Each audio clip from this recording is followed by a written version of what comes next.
Hello दोस्तों। आज जो हम वीडियो करने जा रहे हैं वो है हमारा हिस्टोरिकल बैकग्राउंड जो हम कर रहे हैं इंडियन कॉन्स्टिट्यूशन का।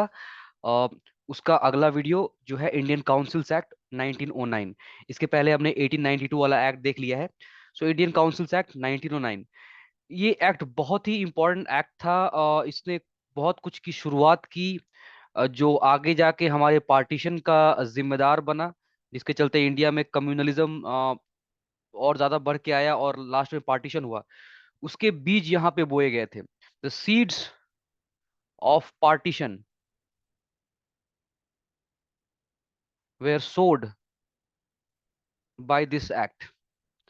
जो पार्टीशन के बीज थे वो इस एक्ट ने बोए थे। तो इस एक्ट का थोड़ा बैकग्राउंड समझते हैं। और देखिए, उसके पहले बता दूं कि इंडियन काउंसिल्स एक्ट को मिंटो मोरले एक्ट भी बोलते हैं। Minto Morley. अच्छा, मैं थोड़ा सा इसको मोटा कर देता हूँ, मुझे लग रहा है कि क्लियर नहीं दिख रहा है।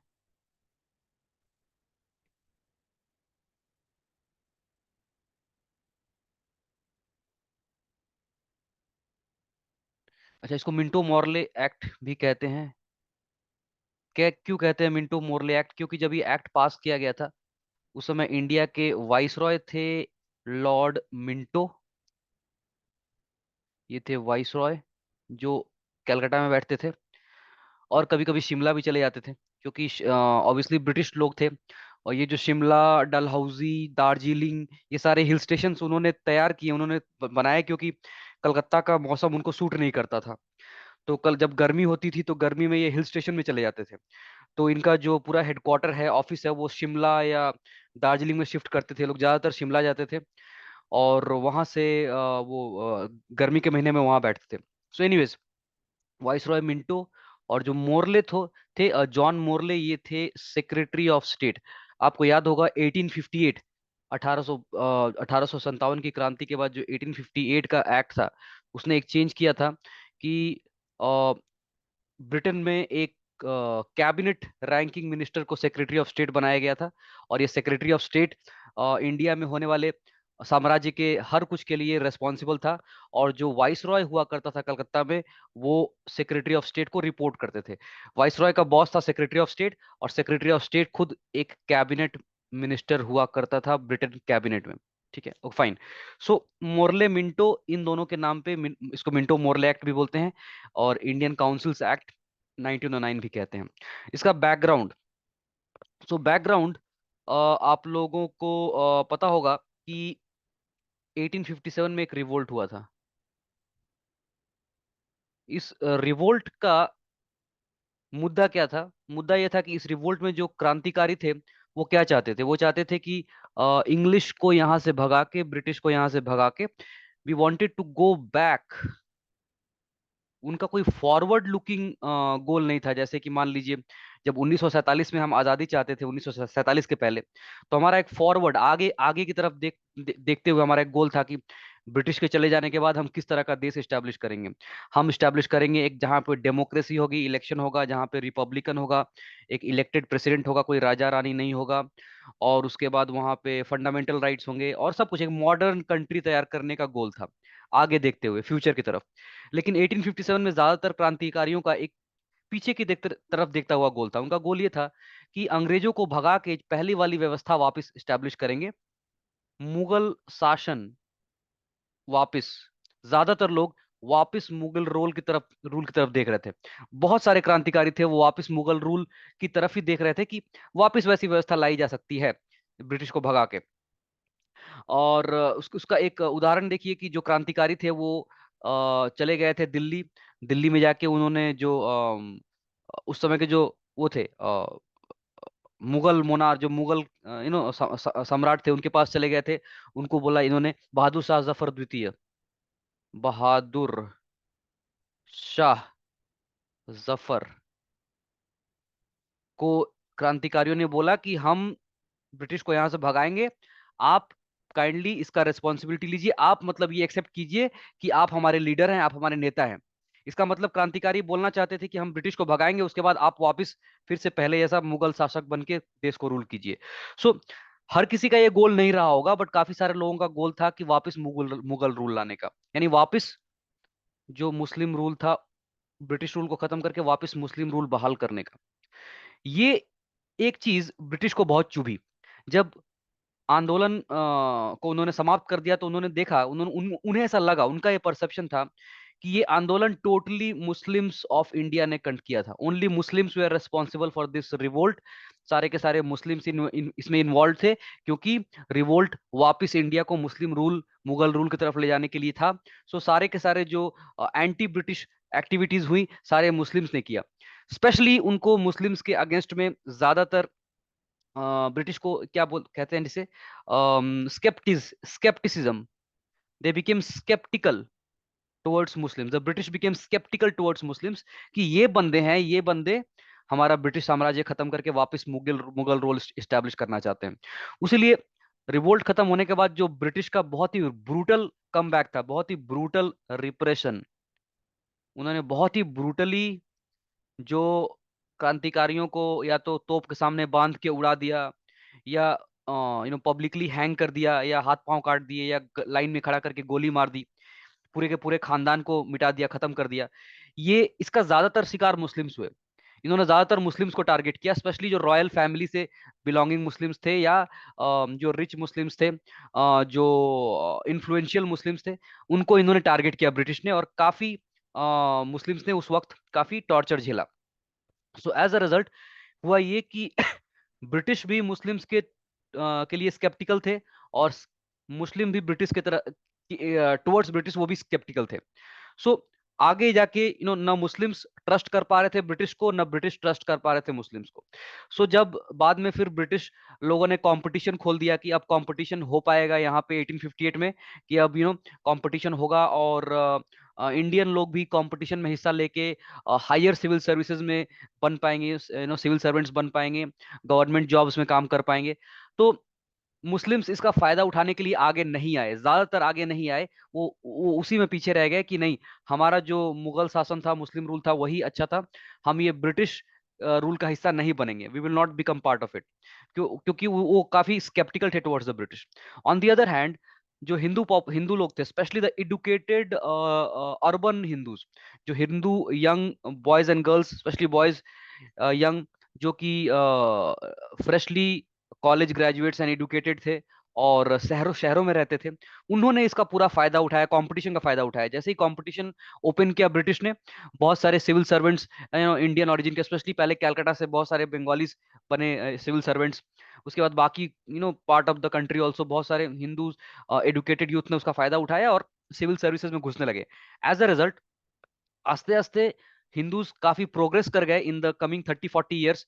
1858 के बाद जो 30-40 सालों में, 3-4 डेकेड्स में हिंदूज काफी प्रोग्रेस कर गए, जबकि मुस्लिम्स काफी पिछड़ गए इन इन इन एडुकेशन, इन जॉब्स, और specially government jobs, and economically education में, एक मनी वाइज और जॉब वाइज पिछड़ रहे थे मुस्लिम। तो इस टाइम पे आते हैं सैयद अहमद खान। सर सैयद अहमद खान, इसको सर की उपाधि दी गई थी by British parliament and British crown too because of loyalty. काफी लॉयल थे वो ब्रिटिश की तरफ, काफी वफादार थे ब्रिटिश साम्राज्य के, उसलिए इनको सर की उपाधि दी गई थी। तो इनका थ्योरी क्या था, सर सैयद अहमद खान, इन्होंने जाके लास्ट में वो बाद में अलीगढ़ मुस्लिम यूनिवर्सिटी का फाउंडेशन किया था। सो इनका कॉन्सेप्ट क्या था, इन्होंने जब इंडियन नेशनल कांग्रेस 1885 में जब फाउंडेड हुआ, 1885 में, तो आस्ते आस्ते जो कांग्रेस के लीडर्स थे, वो ब्रिटिश से धीरे धीरे मोर रेस्पॉन्सिबल गवर्नमेंट की डिमांड कर रहे थे। मतलब ऐसी गवर्नमेंट होनी चाहिए, वाइस रॉय और उसके एग्जीक्यूटिव ऐसे होने चाहिए कि जिनको आम आदमी हम सवाल कर पाए, हम क्वेश्चन कर पाए, हमारी डिमांड मानी जाए। रिस्पॉन्सिबल गवर्नमेंट के बाद ये लोग डिमांड करने लगे कि हमें थोड़ा और ऑटोनॉमी चाहिए, यू नो हमें आस्ते आस्ते थोड़ा और रूल, इंडियंस को रूल करने दिया जाए, आस्ते आस्ते ज्यादा इंडियंस को गवर्नमेंट में लिया जाए। सो ये सब डिमांड्स थे जिसको कि ब्रिटिश लाइक नहीं करते थे। जो ब्रिटिश थे वो they did not like this. In fact Lord Curzon काफी एंटी कांग्रेस थे, कांग्रेस का नाम सुन के उनको आग लग जा उनके बदन में आग लग जाती थी। आई थिंक लॉर्ड डफरिन थे, नॉट वेरी श्योर, जिन्होंने बोला था कि कांग्रेस वाले जो है ये सेडिशियस बाबूज, माने ये पूरे एंटी ब्रिटिश लोग हैं, जो ब्रिटिश साम्राज्य के खिलाफ हैं। सो कांग्रेस के काफी एंटी थे British. British did the government did not like Indian national Congress.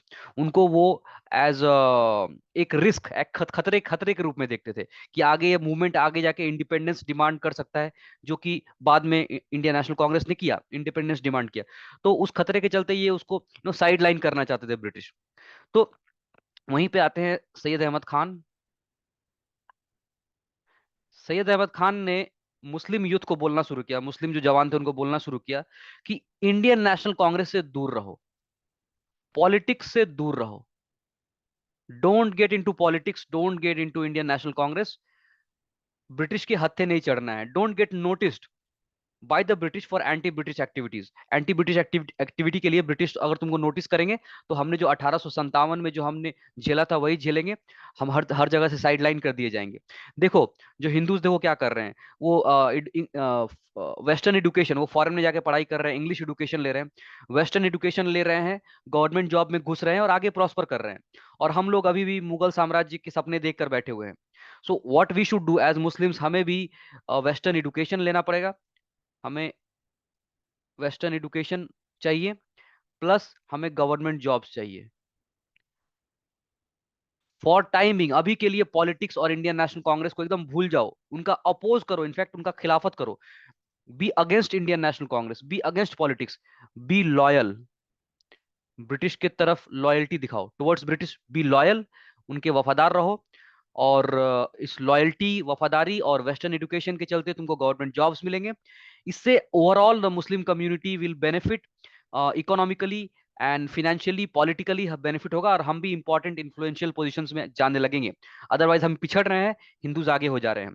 As a result, अगर आगे जाके इंडिया अगर एक फ्री कंट्री हो जाता है, अगर इंडिपेंडेंस मिलता है, फ्रीडम आती है, अगर इंडिया एक फ्रीडम के बाद एक डेमोक्रेसी स्टेब्लिश करता है, तो डेमोक्रेसी में क्या होंगे, इलेक्शंस होंगे।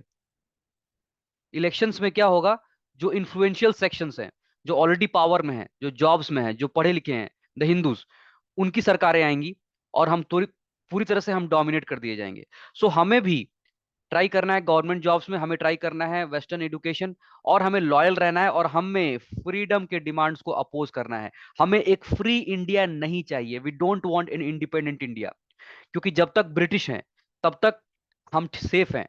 अगर ब्रिटिश चले गए तो ये हिंदूज एक कंट्री बनाएंगे जिसको वो डोमिनेट करेंगे और मुस्लिम्स इसमें डोमिनेटेड होंगे। सो हमें फ्रीडम की डिमांड बिल्कुल नहीं करनी है, हमें फ्रीडम का अपोजिशन करना है, हमें इंडियन नेशनल कांग्रेस का अपोजिशन करना है, पॉलिटिक्स में नहीं घुसना है। सिर्फ हमें लॉयल, ब्रिटिश की तरफ लॉयल्टी दिखाते हुए वेस्टर्न एजुकेशन और गवर्नमेंट जॉब्स की तरफ फोकस करना है, ताकि एज अ कम्युनिटी हम आगे बढ़ पाए, जो हम पिछड़ गए हैं। सो ये जो सेंटिमेंट था सैयद अहमद खान का, स्टार्टिंग में काफी अनपॉपुलर था, बहुत लोगों को पसंद नहीं था, बहुत सारे मुस्लिम्स को। बट आस्ते आस्ते बहुत सारे मुस्लिम एलीट, जो रिच मुस्लिम्स थे, मुस्लिम एलीट, हर एक कम्युनिटी में लोग होते हैं जो एलीट होते हैं, जो जिनके पेरेंट्स फॉरेन में ही पढ़ाई किए हैं, वो फॉरेन में पढ़ाई कर रहे हैं। वो जैसे फॉर एग्जांपल आप देखिए, यहाँ पे जो एक फोटो लगाया है मैंने, ये देखिए, ये है आगा खान 3। ये एक एलिट मुस्लिम फैमिली से बिलोंग करते हैं। उनका आप वेशभूषा देखिए, इनके कपड़े, इनकी देख के पूरा he is looking exactly like Winston Churchill. ये पूरा का पूरा विंस्टन चर्चिल जैसे दिख रहे हैं, जो एक टाइम पे ब्रिटिश प्राइम मिनिस्टर थे। So you can see that इस तरह के एलिट मुस्लिम्स थे। इन्होंने देखा कि वेस्टर्न एजुकेशन से इनको फायदा हुआ है, ये ब्रिटिश के करीब रह रहे हैं, ब्रिटिश से काफी इनको फायदा हो रहा है। सो ऐसे वेस्टर्न एलीट जो थे, उन्होंने सैयद अहमद खान के आइडिया को आगे बढ़ाया। और ऐसे ही एक एलीट थे आगा खान, ऐसे ही एक एलीट थे आगा खान, आगा खान 3। आगा खान 3 अपने साथ और 35 एलीट लोगों को लेके अक्टूबर 1906 में जाते हैं शिमला। क्यों जाते हैं शिमला? क्योंकि उस समय नए नए, अभी लॉर्ड कर्जन गए हैं 1905 या 6 में के आसपास, लॉर्ड कर्जन वापस चले गए हैं एज अ वाइस रॉय। नए वाइस रॉय आए हैं, लॉर्ड मिंटो। मिंटो एक नए वाइस रॉय आए हैं। सो अक्टूबर में ये group under the leadership of Aga Khan, ये 35-36 लोग जाते हैं शिमला में विजिट करने के लिए मिंटो को। इसको कहते हैं शिमला डेपुटेशन। शिमला, सॉरी ये एल होगा।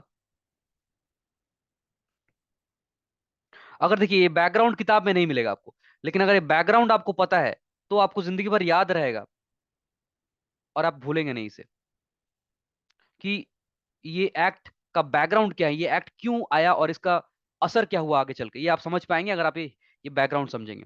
सो शिमला डेपुटेशन, ये लोग गए लॉर्ड मिंटो के पास और इन्होंने लॉर्ड मिंटो को बोला कि डियर लॉर्ड मिंटो, अच्छा इसके पहले एक चीज और बताऊंगा कि जब सैयद अहमद खान ने ये आइडिया शुरू किया कि हमें लॉयल रहना है, हमें कांग्रेस को अपोज करना है, तो वो और उनके जो पार्टनर्स थे, इनके जो दोस्त थे, इनके जैसे सोचने वाले जो भी इनके कलीग्स थे, ये सैयद अहमद खान और उनके जैसे जितने भी एलिट मुस्लिम्स थे जो लॉयल्टी दिखाना चाहते थे ब्रिटिश के तरफ, इन सब को देख के ब्रिटिश ने बोला कि अच्छा ये हमारा मौका है, और ब्रिटिश ने इनको यूज करना शुरू किया as a counterweight against. यहाँ पे ज्यादा जगह बची नहीं है, मुझे कुछ मिटाना पड़ेगा। सो ब्रिटिश ने डिसाइड किया कि इस तरह के जो लोग हैं जो ब्रिटिश की तरफ लॉयल रहना चाहते हैं और कांग्रेस को अपोज कर रहे हैं, इसमें हमारा ही फायदा है, क्योंकि हम ये जो मुस्लिम एलिट है इनको हम यूज कर सकते हैं एज अ काउंटर वेट, हम इनको यूज करेंगे एज अ काउंटर वेट, हम कांग्रेस के अगेंस्ट में इनको सपोर्ट करेंगे। ब्रिटिश ने सोचा कि कांग्रेस के अगेंस्ट में सैयद अहमद खान जैसे लोगों को सपोर्ट करेंगे ताकि कांग्रेस को बैलेंस आउट किया जा सके, और ये कहा जा सके कि कांग्रेस, देखो तुम जो डिमांड कर रहे हो पूरे इंडिया की डिमांड वो नहीं है, देखो सैयद अहमद खान जैसे दूसरे लोग हैं, वो उनका दूसरा डिमांड है, वो चाहते हैं कि ब्रिटिश रूल चलता रहे। सो कांग्रेस को काउंटर करने के लिए सैयद अहमद खान जैसे लोगों को ब्रिटिश ने इस्तेमाल किया, और इनको खुश रखने के लिए इनको सर की उपाधि दे दी, ये भी खुश हो गए और ब्रिटिश भी खुश। सो अब अब जब आगा खान काफी सालों बाद 1906 में अक्टूबर में आगा खान इतने लोगों को लेके पहुंचते हैं शिमला, और मिंटो जी को बोलते हैं कि मिंटो जी आप आए हैं नए नए वाइसरॉय, तो आपको हम कुछ कहना चाहते हैं। हम कहना चाहते हैं कि हम हमेशा आपके लॉयल रहेंगे, वी विल बी लॉयल, हम इंडियन नेशनल कांग्रेस को अपोज करेंगे, हम इंडिपेंडेंस की डिमांड को अपोज करेंगे, हमको नहीं चाहिए इंडिपेंडेंस, हम चाहते हैं कि आप ही हमारे माई बाप बने रहें और इस देश को चलाते रहें, क्योंकि आपके रहने में हमारा भलाई है। सो हम आपके लिए हमेशा लॉयल रहेंगे, और हमारा जो ये कंट्रीब्यूशन है towards defence of the empire, हम जो आपके साम्राज्य का डिफेंस कर रहे हैं अगेंस्ट कांग्रेस, इसके लिए हमें एक छोटी सी डिमांड है। हम चाहते हैं कि जो इंडियन काउंसिल्स है, एक काउंसिल्स क्या है आपको पता होगा कि एक काउंसिल है सेंट्रल काउंसिल, और जितनी सारी प्रोविंसेस है सब में प्रोविंशियल काउंसिल्स भी है। ये काउंसिल्स ऑलरेडी फॉर्म हो चुकी हैं, जहां पे पार्लियामेंट वाला काम होता है, लॉ डिस्कस होता है और लॉज को पास किया जाता है फॉलोइंग पार्लियामेंट्री प्रोसीजर्स। सो ये जो काउंसिल्स है, इस काउंसिल्स में हमें चाहिए रिजर्वेशन या रिप्रेजेंटेशन, हमको रिप्रेजेंटेशन चाहिए मुस्लिम्स का, आप सीट्स रिजर्व कर दीजिए काउंसिल्स में, ठीक है, क्योंकि हम एलिट लोग हैं, हम अपना जमींदारी देखते हैं, हमारे हम पॉपुलर नहीं है। जैसे नेहरू, गांधी या फिर जितने सारे इंडियन नेशनल कांग्रेस के लीडर्स थे, दे वर क्वाइट पॉपुलर, ये काफी पॉपुलर थे। बट ये मुस्लिम एलिट जो गए थे मिलने मिंटो को, ये सब फॉरेन में रहने वाले, इंग्लैंड में पढ़ाई की, इंग्लैंड में रहे, इनके बच्चे सब कुछ इंग्लैंड में थे, तो ये इंडिया में पॉपुलर नहीं थे, इंडियन सब कॉन्टिनेंट में पॉपुलर नहीं थे, वो चाहे आज का पाकिस्तान या बांग्लादेश हो, वहां पे कहीं पे भी पॉपुलर नहीं थे ये लोग, लेकिन इनको चाहिए था पावर। तो ये बोलते थे कि देखिए हम तो इलेक्शन कंटेस्ट करके हम नहीं आ सकते हैं कांग्रेस के लीडर्स के अगेंस्ट में इलेक्शन कंटेस्ट करके, या हम इस तरह से नहीं आ पाएंगे काउंसिल्स में, तो हमारे लिए आप सीट रिजर्व कर दीजिए, हमको रिजर्वेशन चाहिए। और यहाँ पे मिंटो मोरले साहब को, मोर स्पेशली लॉर्ड मिंटो को, उनके सामने प्लेट पे सजा सजा के इन्होंने लाके दे दिया कि आप हमको यूज कीजिए as a counterweight towards Congress, Congress के खिलाफ एज अ काउंटर वेट हमको यूज कीजिए, उसके लिए पूरा प्लेट पे खाना सजा के लाके इन्होंने मिंटो को दे दिया शिमला डेपुटेशन में। मिंटो ने बोला अच्छा है, बैठे बैठाए शिमला में यहाँ पे मुझे आइडिया भी मिल गया क्या करना चाहिए मुझे, how can I go about to do divide and rule, मैं डिवाइड एंड रूल कैसे करूं, उसका आइडिया खुद शिमला डेपुटेशन ने दे दिया मिंटो को कि आप हमको यूज करें, हमको रिजर्वेशन दें, और हम काउंसिल्स में जाएंगे और हम आपकी बातों को मानेंगे, हम ब्रिटिश का सपोर्ट करेंगे और कांग्रेस का अपोजिशन करेंगे काउंसिल्स में।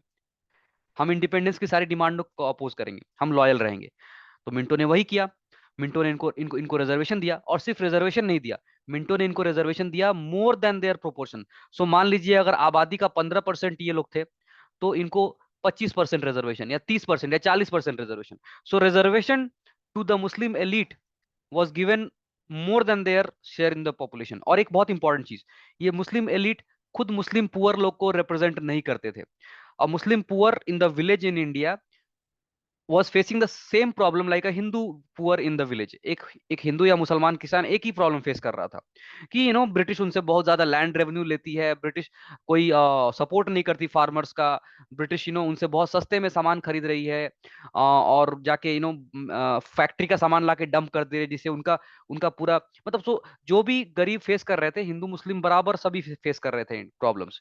ये जो एलिट थे, इनको अपने और अपने खानदान के लिए पावर चाहिए था, अपने अपने खानदान के लिए सहूलियत, और इनका जो इनकी जो प्रॉपर्टी है, लैंडेड प्रॉपर्टी, जो जमींदारी है, वो चलती रहे, वो चाहिए था। तो उसके लिए ये these Muslim elites were not representing the poor Muslim. Poor Muslims को अभी भी कांग्रेस ही रिप्रेजेंट कर रही थी। और ये बंदे अपने फायदे के लिए इन्होंने डिवाइड एंड रूल का आइडिया दिया लॉर्ड मिंटो को, और वही इन्होंने इंप्लीमेंट किया। सो ये बैकग्राउंड के साथ अब हम शुरू करते हैं इंडियन काउंसिल्स एक्ट 1909। इसके क्या प्रोविजन थे वो देख लेते हैं। सो पहला प्रोविजन वही देख लेंगे जो हमने बताया कि ये लोग जो आइडिया लेके गए थे, वो आइडिया को इम्प्लीमेंट किया गया। क्या था वो idea? This councils act introduced a system of communal representation, मतलब representation on lines of religion. देखिए आज भी पार्लियामेंट में हमने रखा है रिजर्वेशन, बट किस बेसिस पे?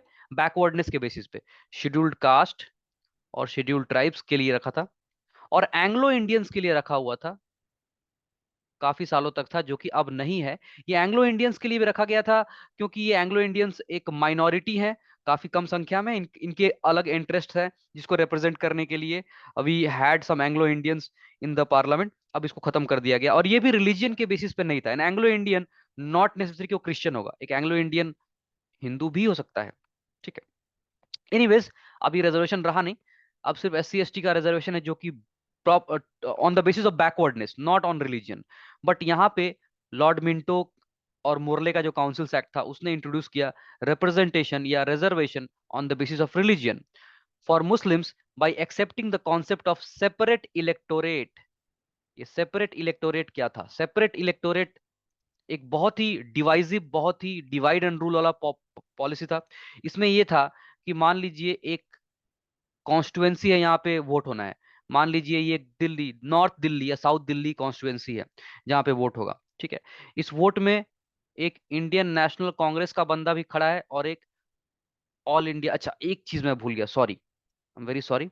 एक छोटा सा पॉइंट, कि ये जो बंदे गए थे डेपुटेशन में, ये जो 35 बंदे 36 बंदे गए थे डेपुटेशन में, आगे जाके इन्होंने ही उसी साल, सो ये लोग गए थे कब? ये गए थे 1906 के 1906 के अक्टूबर में गए थे ये लोग Shimla.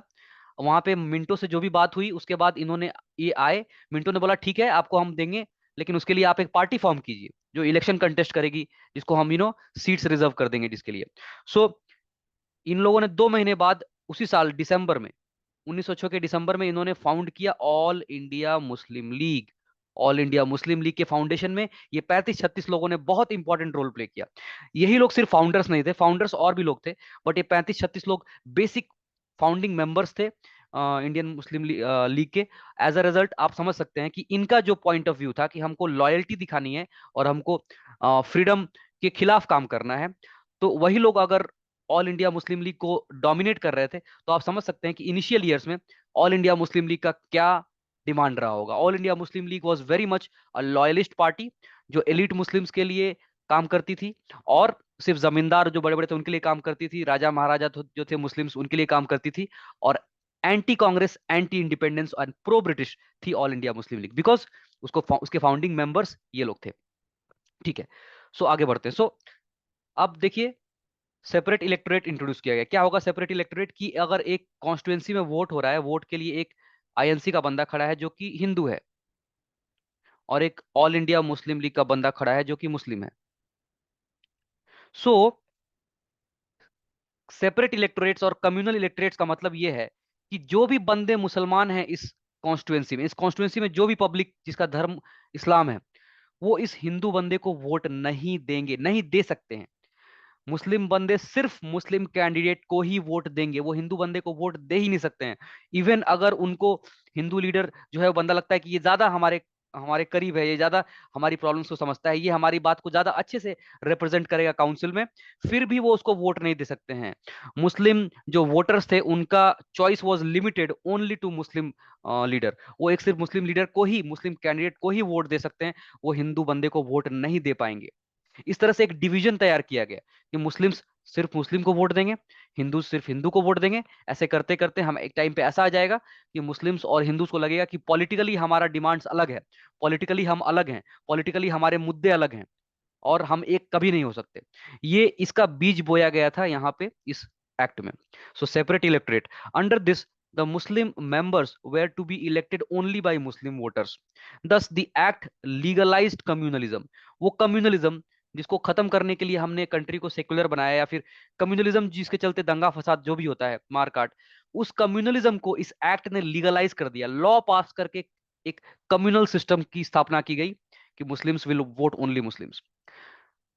And Lord Minto came to be known as the father of communal electorate. ये कम्युनल इलेक्टोरेट के फादर बने वो, he was the father of this communal system, जिसको हमने इंडिपेंडेंस के बाद तुरंत खत्म कर दिया, खारिज कर दिया। ठीक है, फाइन। और क्या पॉइंट्स हैं काउंसिल्स एक्ट में? काउंसिल्स एक्ट में क्या किया कि जो काउंसिल्स थे उनको काफी बड़ा कर दिया गया। फॉर एग्जांपल, मैंने बताया कि एक सेंट्रल लेजिस्लेटिव काउंसिल हुआ करता था जो कलकत्ता में बैठता था, बाद में दिल्ली चला गया। सेंट्रल लेजिस्लेटिव काउंसिल जहां पे वाइस रॉय थे, और वाइस रॉय का एक काउंसिल बैठता था। इस काउंसिल में कुछ ऑफिशियल मेंबर्स थे, जिसका मतलब फिरंगी बंदे, और कुछ नॉन ऑफिशियल थे जो कि इंडियंस थे। इन इंडियंस को पहले वाइसरॉय खुद नॉमिनेट करते थे, बाद में हमने देखा कि कुछ बॉडीज थी लाइक चेंबर्स ऑफ कॉमर्स, वो लोग वाइसरॉय को नाम रेकमेंड करते थे, और वैसे इंडियंस यहाँ पे काउंसिल में आते थे। सो ये official members and non official members, foreigners and Indians, ये सारे काउंसिल में होते थे वाइसरॉय के। वैसे ही जो प्रोविंसेस हैं, ये हो गया सेंटर में। वैसे ही प्रोविंसेस में जो एक काउंसिल होता था, लेजिस्लेटिव काउंसिल, इस लेजिस्लेटिव काउंसिल में कौन होता था? गवर्नर, और गवर्नर का अपना लेजिस्लेटिव काउंसिल, जिसमें अगेन ऑफिशियल बंदे यानी कि फॉरेनर्स एंड नॉन ऑफिशियल बंदे। सो ये सेटअप था कि सेंटर में और प्रोविंसेस में एक लेजिस्लेटिव काउंसिल था जिसका काम था लॉ बनाना, लाइक लेजिस्लेटिव बॉडीज। उसमें ऑफिशियल बंदे और नॉन ऑफिशियल बंदे हुआ करते थे, बट ऑफिशियल बंदे हमेशा ज्यादा रखे जाते थे। ऑल्दो ज्यादातर जो नॉन ऑफिशियल बंदे आते थे, स्टार्टिंग में आपको पता है कि राजा महाराजा लोगों को वाइसरॉय चुनते थे।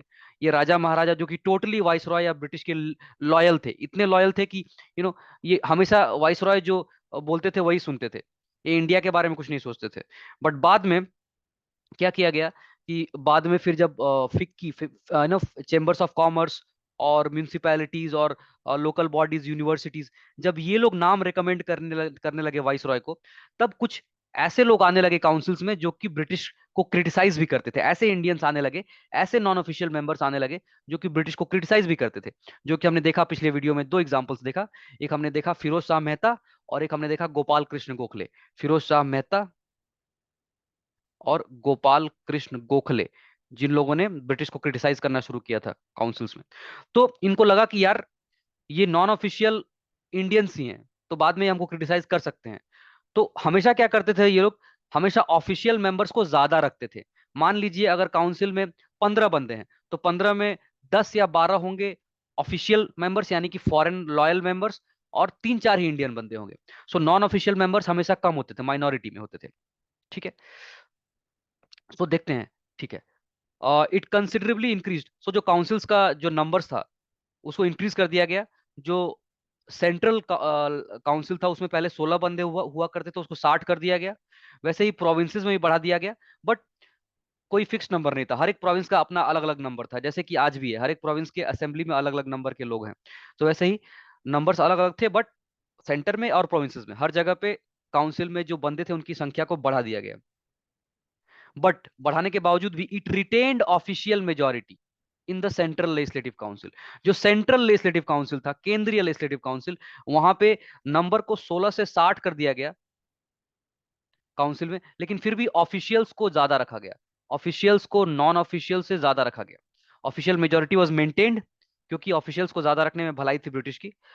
लेकिन इन्होंने एक इंपॉर्टेंट चीज की कि जो प्रोविंशियल लेजिस्लेटिव काउंसिल्स है उनको अलाउ किया कि आप नॉन ऑफिशियल मेजोरिटी रख सकते हैं।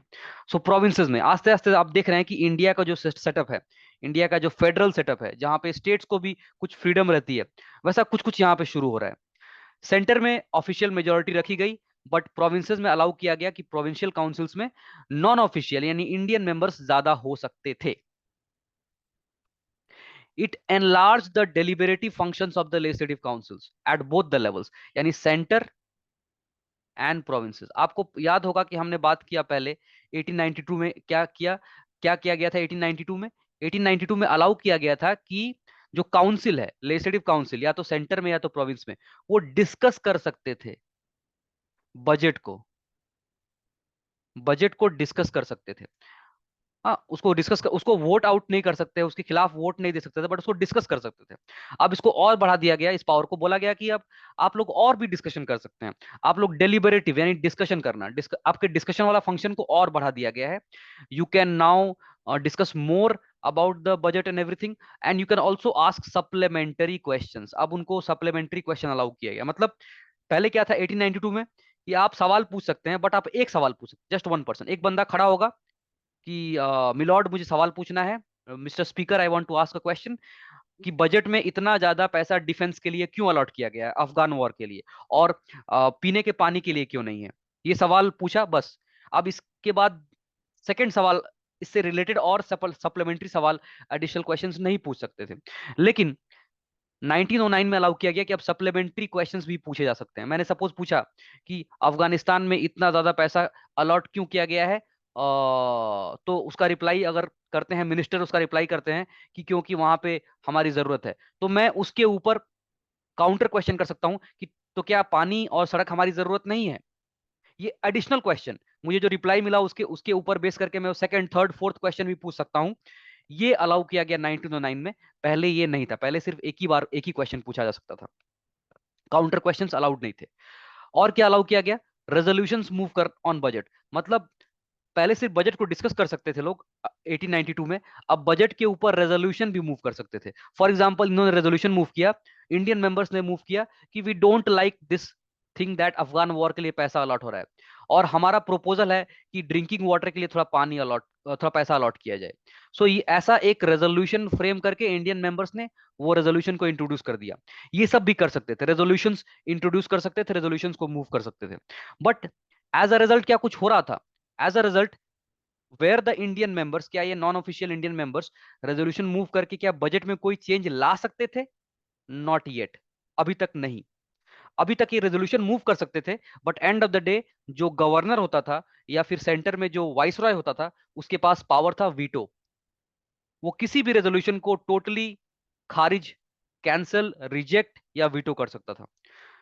बट इसका मतलब ये नहीं कि इससे कुछ भी हासिल नहीं हो रहा था, हासिल हो रहा था। जैसा कि मैंने बताया कि 1892 में जब गोखले ने और फिरोज शाह मेहता ने क्रिटिसाइज करना शुरू किया, तो ये छपने लगा अखबारों में और लोग पढ़ने लगे, और इससे इंडियन मासेस में पॉलिटिसाइजेशन बढ़ना शुरू हुआ। वो समझने लगे कि पॉलिटिक्स क्या होती है, वो समझने लगे कि इंडियंस का इंटरेस्ट किसमें है, वो समझने लगे कि ब्रिटिश हमारा इंटरेस्ट नहीं चाहते हैं।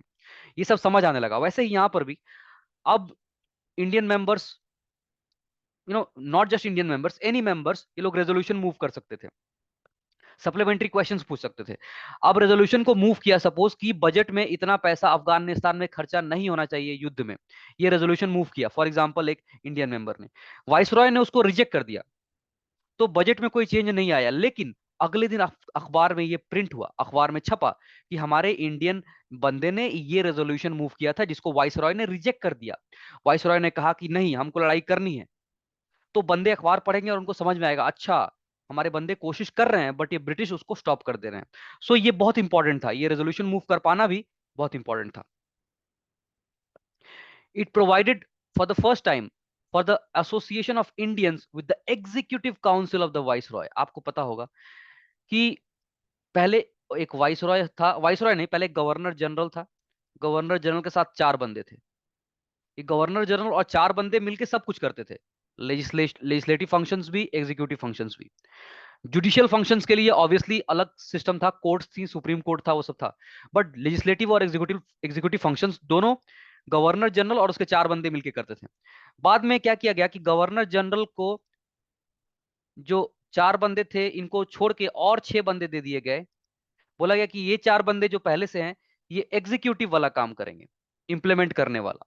मतलब जो आज मिनिस्टर्स हैं ये मिनिस्टर के जैसा काम करेंगे, और ये 6 बंदे ये लेजिस्लेटिव काम करेंगे, ये लॉ बनाने का काम करेंगे, ये पार्लियामेंट की तरह डिस्कशन करके डिबेट करके लॉ बनाएंगे।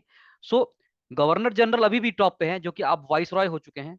वाइस रॉय अभी भी टॉप पे हैं, लेकिन उनके नीचे 2 ग्रुप बॉडीज है। एक बॉडी है जो एग्जीक्यूटिव बॉडी है जिसमें मिनिस्टर्स बैठे हुए हैं, और एक लेजिस्लेटिव बॉडी है, काउंसिल, जो कि लॉ बना रही है।